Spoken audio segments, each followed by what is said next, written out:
3 месеци откако пропадна една интерпелација за него, министерот за внатрешни работи е соочен со нова. Левица утрово почнаа нова постапка за Панче Тошковски, базирана на 10 основи, од кои 5 се директно поврзани со трагедијата во Кочани.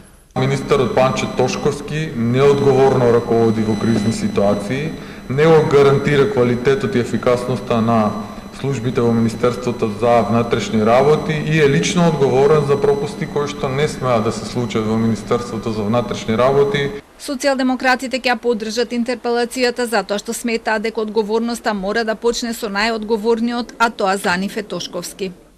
По најголемата трагедија во државата требаше да има морална одговорност на оној кој бил на чело на институцијата задолжена за безбедноста, а тоа е МВР. Кривичната одговорност е нешто што треба да го утврди истрагата.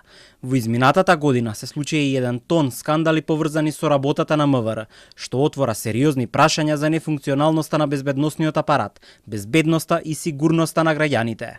Од ДУИ најавија дека првин сакаат да ја разгледаат интерпелацијата, па потоа ќе се изјаснат за неа, но потсетуваат дека и тие самите веќе имаа една иницијатива, а со денови бараат одговорност од министерот за текот на истрагата.